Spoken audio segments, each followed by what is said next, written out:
Open borders, international unrest and calamity, unaffordable food, housing, and gas prices. But the Kamala campaign and her surrogates have their knickers in a twist over a Pennsylvania McDonald's closing for a Trump campaign stop. That is the real scandal, according to them.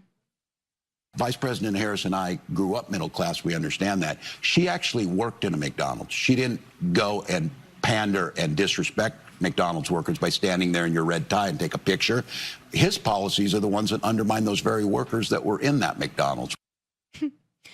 Donald Trump has had at least 2 attempts on his life in the last several months, but even so, the Democrats are just shocked that perhaps his campaign and Secret Service might have to mitigate risks at a McDonald's drive-thru for his safety. They also can't quite seem to wrap their minds around the fact that, no, it's actually not some big scandal or gotcha twist that Donald Trump isn't, in fact, employed by McDonald's. Well, y'all really got him there. You really broke some news, by golly. If you want a McDonald's scandal, it should be that we have no real proof Kamala ever worked at one, as she claims. The best they got is that her campaign and a friend say so.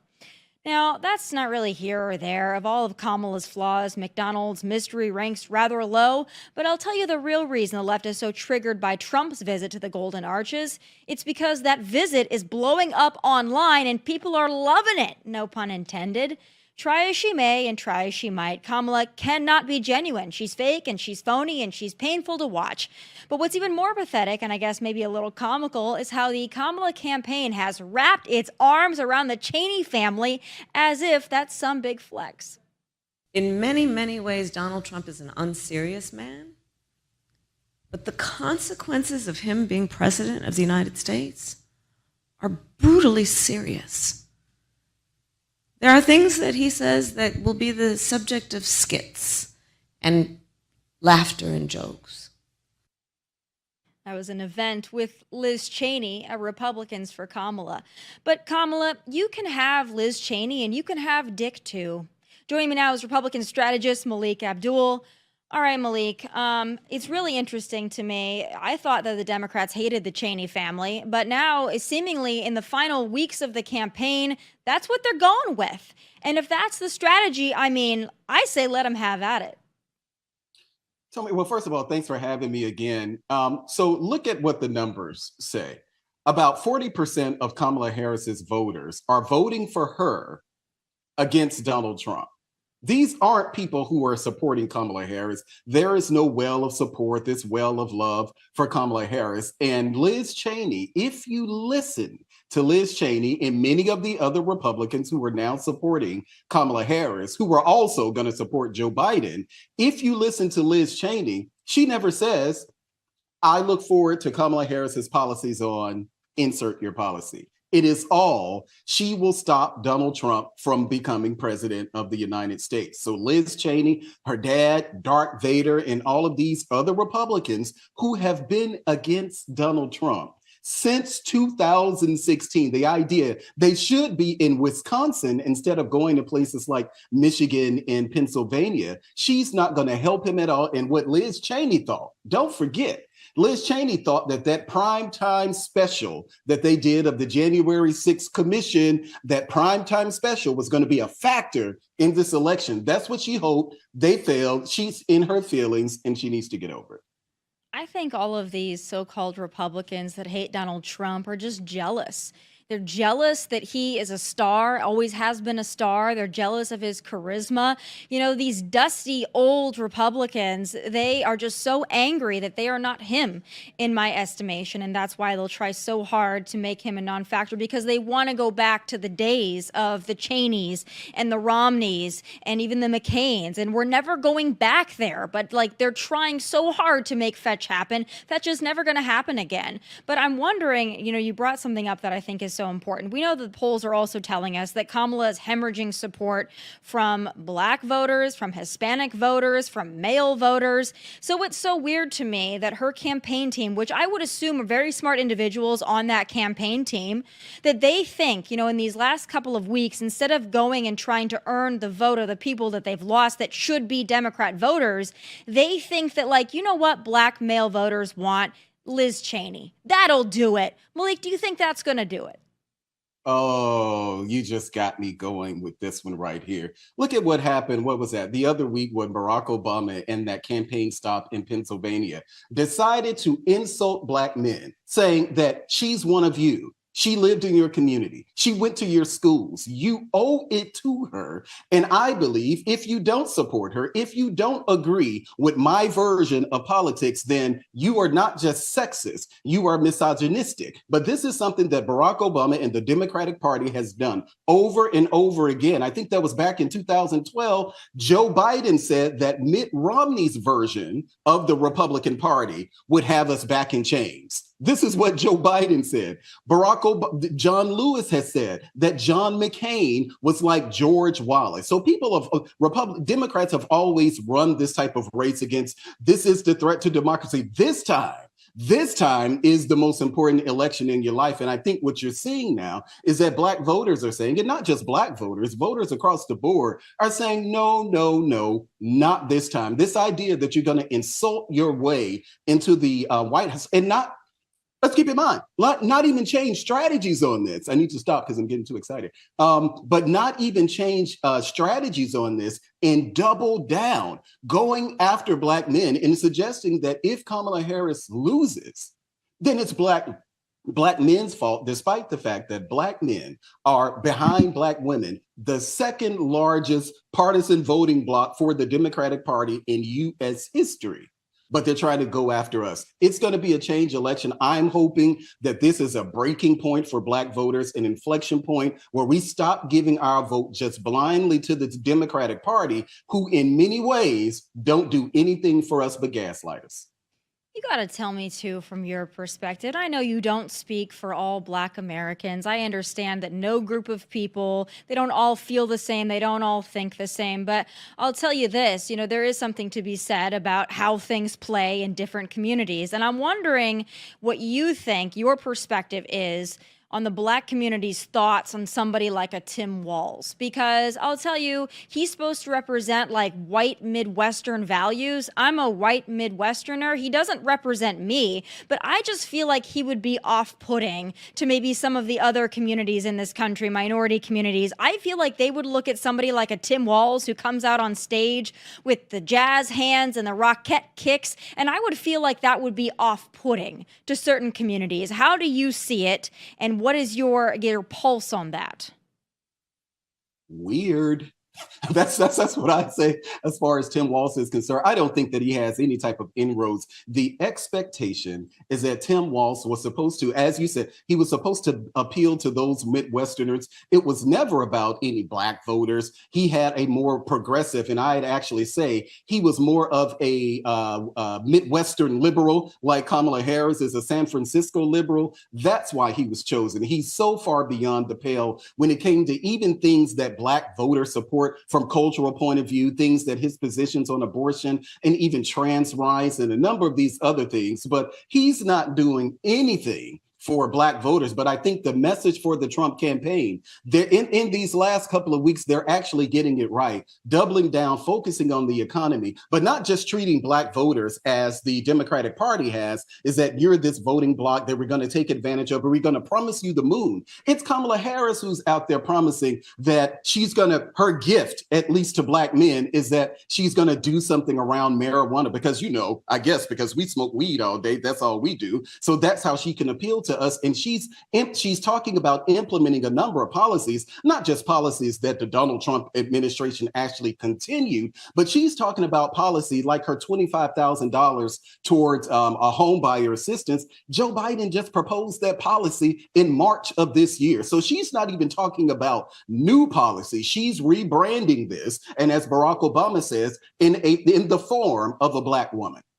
Yeah, it's so odd to me that she thought that plan to opportunity economy for, Black entrepreneurs that she thought that that was going to be enticing. First of all, you can't offer assistance based on race. I mean, that's the most unconstitutional thing I've ever heard of. The fact that she thought she was going to get away with that, and then her campaign, after they were reminded that you can't award handouts based on race, they quickly revised that and said, oh, well, it's not just going to be for black people. Oh, okay, that's nice. But the one about, helping black men get into the weed industry and also legalize it, she was like, you know what?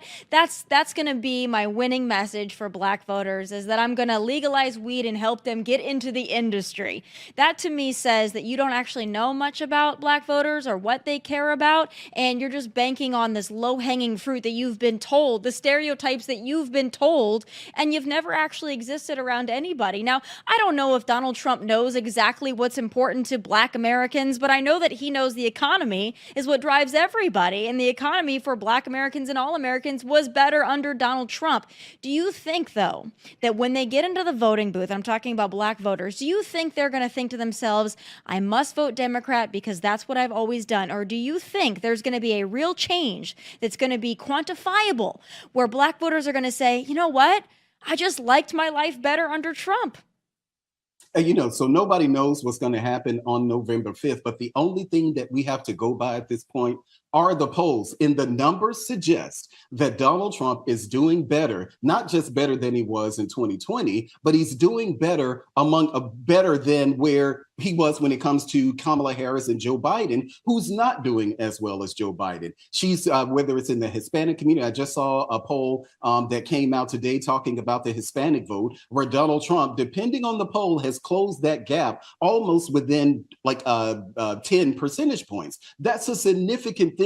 They thought that they would be able to run on Donald Trump in January 6th, Donald Trump being a racist, despite the fact that Hillary Clinton, so much a racist was Donald Trump that Hillary and Bill Clinton went to his wedding to Melania Trump. So much was a racist that Donald Trump, first thing that he did when he was in office, he forgave $300 million in HBC loans to Southern University, Tougaloo College, Xavier University, and Dillard University. The three of those were in Louisiana. Donald Trump did so much when he was president of the United States, but they want you to believe that he's a racist. And I think that people, according to the Gallup poll that just came out, 52% of the people believe that they were better off 4 years ago than they are today. And according to Gallup, this is the first time that this poll has said this since Clinton, since the race between, what was that? I think that was Bush and Mondale back in, I think, what was that, the 80s or something.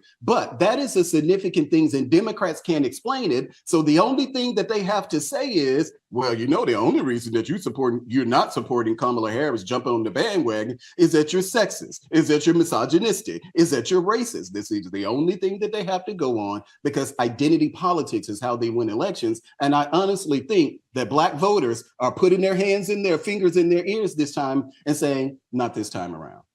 You'd think. And I mean, this whole identity politics thing, I mean, I understand that this isn't in the scope of things and in the scheme of things. It doesn't really matter that much to people. But for me, I don't really care how Kamala identifies. I don't care what her background is. She's Indian, she's black. You can be both. I'm not somebody that gets into the weeds on that. But I also think, as somebody who's trying so hard to convince us that she is black, she's married to a white Jewish man.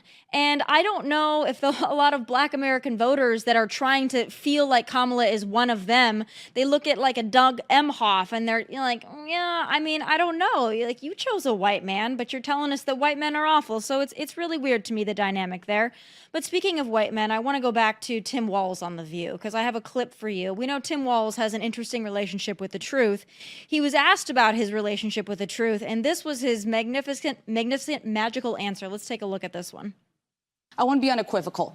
Nobody lies as much as Donald Trump. Nothing that you've misled on is anything on the same level. But in an era where there's so much mistruth in our politics, so many lies, can't there be no gray area? And how would you convey to voters they may be concerned that there's a trust issue? Yeah, I do think you have to be careful about this. If it's stating, in Hong Kong in August of 89, 35 years ago, I think people do separate that between a pathological liar like Donald Trump. They get it out there. But I do think it's important that we're careful about how we speak. It's something for me is, I think, being a teacher, being a coach, I just speak from my heart. I speak honestly. I speak in the moment. And in preparing for a debate, I told my team that I felt like I'm at a disadvantage in a debate because my tendency is to just answer the question that you're asked as quickly as you can, which seems never what you do in a debate. Never. That's right. They would say that. So yeah, I think so. But I think the public sees this, just the massive amount of misinformation that gets poured out there. It is important to be detailed. It's important to be detailed, but he is not a pathological liar. We don't know that much about Tim Walz, but we know that there's at least a handful of verifiable lies that he has told, and he tries to explain it all away by saying that he's just a Midwest guy, a teacher and a coach. I don't know. I know a lot of coaches and a lot of teachers, and they don't lie about everything under the sun. Do you think that he's going to get away with this as we learn more about Tim Walz in the next couple of weeks?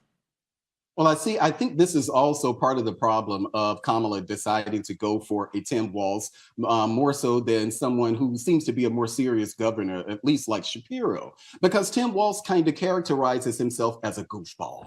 Oh, shucks, I'm a goofball. That's the only reason that I say these type of things, because, I'm just like the regular Joe. And it's not working. Yes, he was polling better than J.D. Vance because J.D. Vance had a tough run. It was after the assassination attempt of Donald Trump, and they just kind of heaped on him as they do with everything else. But if you look at what the polling, the numbers are now, and Democrats are trying to have a hard time explaining why, after all of these things, Kamala Harris, she's the queen of the Nile at this point. She has every advantage. She has all the wind at her back. And what we're seeing in these polls is that Donald Trump and J.D. Vance, I might say, and I'm someone who wasn't a big fan of J.D. Vance, but when I tell you that J.D. Vance has been absolutely on fire and one of the best spokesmen that Donald Trump could have, I mean it with my heart. I think that J.D. Vance, at this point, I'm looking at J.D. Vance for 2028 in ways that I wasn't looking at J.D. Vance at first. I can assure you, they're probably not even looking for Kamala Harris in 2028, nor J.D. Vance. That's not the case on the Republican ticket. Yeah. Well, nobody wanted Kamala Harris. So, I mean, she was never going to be the future. She was the default. She's like all they had. It's like, what are we going to do?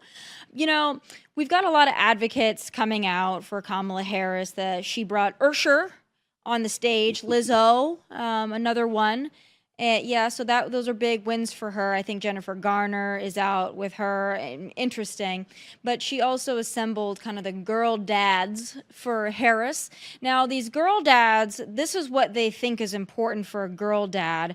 Andy Cohen is in the bunch. And I want you to take a look at this and if you think that girl dads are going to be inspired by this messaging.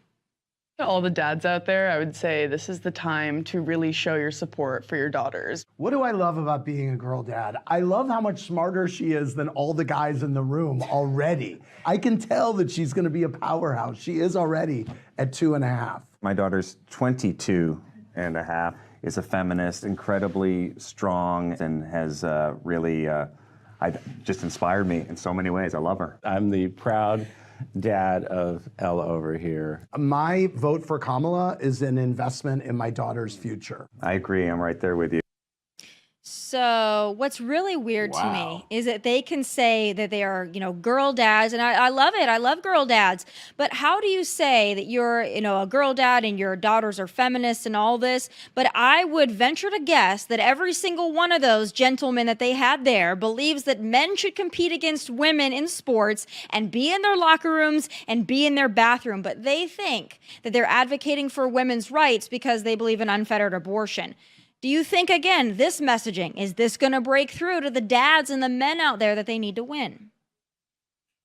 So let me see. I think I'll say it again. Weird.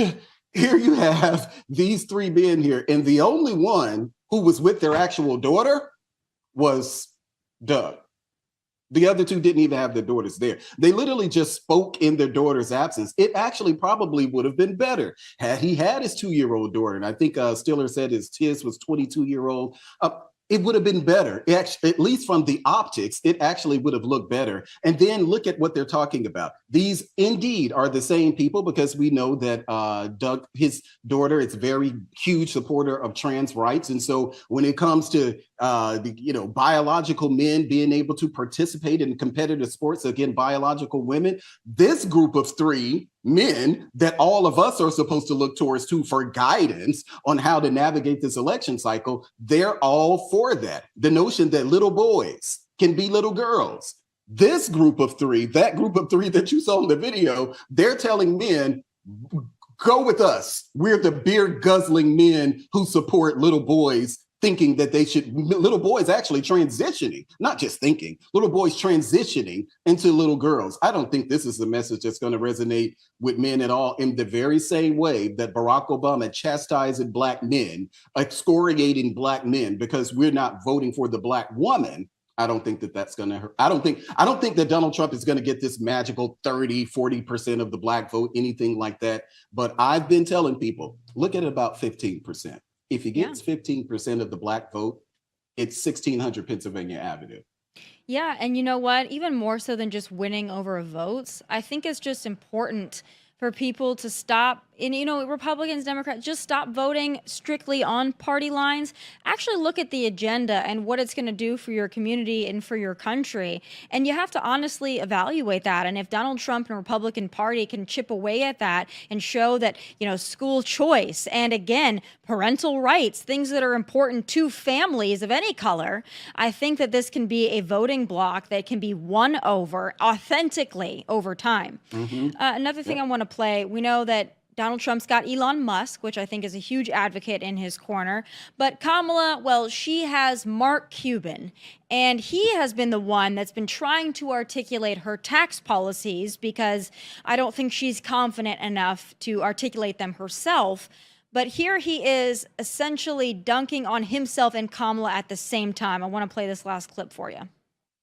Hey, Mark, I'm looking at an NBC article from our corporate parent that just says, I guess, at an Arizona town hall meeting, when you were asked about the possibility of taxing unrealized capital gains, you said if you really thought that the vice president would do that you'd campaign against her. So I guess that was a true comment you made. And then my follow-up so what question, I said was, I said it's not going to happen, absolutely not going to happen. If for some reason she lied about it, I would campaign against her so there wouldn't be a second term. If she were to try to abolish the filibuster, if you knew she was going to do... Yeah, I don't agree with that. Next. And then how about free health care for all She doesn't talk about illegal... that. So here's exactly what she's talking about with health care. But there were some things she has said. I can pick out probably 10 things where... Well, Joe, I can go back to an interview... You would say, yeah, I'd campaign against her. So what do you like? Wow. Boy, Mark Cuban was on his heels there. I'm not so sure he's the best messenger for Kamala. I'm not so sure he likes Kamala, to be honest. Well, talk about what about your friends? He clearly stated right there that, well, I'll say he suggested that he's had conversations with Kamala Harris. So on this notion of unrealized gains and this capital tax thing, he said, if she lied about it, that means that I will run against her for re-election, which means, or at least suggests, that he's had private conversations with Kamala Harris when she's done the wink and the nod. Now, I ain't gonna do that when I'm president of the United States, but I know that I'm gonna get these Democrats and these other people because they're so angry at the rich that I'm gonna convince them, I'm gonna gaslight them into believing that somehow I'll do it when I'm president of the United States, much like other stuff that she says that she's gonna do as president of the United States. She wants to introduce a study for reparations. I really want people in media to understand that in January of 2021, a bill, this is when Democrats had control, that a bill to study reparations was introduced by the late Sheila Jackson Lee. So Kamala Harris is saying, I want to do that again. I want to do another study. She's gaslighting people. And Mark, if you heard from Mark Cuban himself, the brother sat there and said, or at least I believe he suggested very well, that he's not even in it for Kamala Harris's policies. He's one of those, I would wager, one of that 40% who are voting for Kamala Harris because Kamala Harris is not Donald Trump. They didn't vote for Joe Biden. They weren't in love with Joe Biden in 2020. They were against Donald Trump. And I think this is what they're same thing that they're trying to do this time around. And when I tell you that I am hoping that I am praying that it does not work, because I do believe that what you're saying about this duopoly, you got to vote this way all the time. I think this needs to be an inflection point where that comes to an end this election cycle. So I'm hopeful. Yeah. I mean, even her surrogates, her advocates out there, they don't do a very good job when asked. Even the very talented Governor Shapiro was asked how Kamala would be different than Joe Biden on the Sunday shows, and he couldn't come up with anything. He said, well, the energy, the vibes. It's like, people don't have the luxury of voting on energy and vibes right now, but they don't really have an answer, because I think that they're still mystified by this person too. I would love to hear the actual conversations. We got a little bit of one last week with the, alleged lip reading of Barack Obama and Joe Biden. The lip reader suggests that Joe said that Kamala wasn't as strong as he was, and Barack Obama seemingly agreed. So I would love to hear the background conversations that they have about Kamala. I don't think they'd be singing her praises, but you're right. They've got to cosplay like they do because they hate Donald Trump. They hate Donald Trump more than they love America, and that's a tale as old as the last 10 years. Malik, I always appreciate your perspective, and boy, we'll have to see how this one shakes out, but I think you're right. Things seem to be changing for the better, and we'll just hope that we have the momentum. Always appreciate your time and your reactions to everything. I hope to see you soon. Thanks for having me. Thanks, Malik. All right, folks, Joe and Kamala's DOJ is suing the Commonwealth of Virginia for purging admitted non-citizens from its voter rolls. If Democrats don't want non-citizens to vote, they are sure hiding it well. It's time for final thoughts.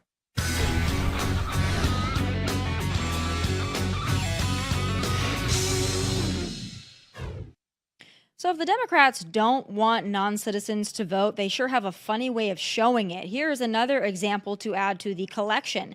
The Biden-Harris DOJ is suing the state of Virginia for purging admitted non-citizens from the voter rolls ahead of the election. Now, the DOJ, all the freaking sudden, declared Virginia, its Board of Elections and Elections Commissioner, violated a federal law by carrying out Governor Youngkin's order, which directs municipal and or state officials to call names of people who are, quote, unable to verify that they are citizens to the Department of Motor Vehicles for voter registration purposes. But as Governor Youngkin explained to Fox News' Shannon Bream, this executive order is actually nothing new and has in fact been on the books for 18 years under both Democrat and Republican leadership.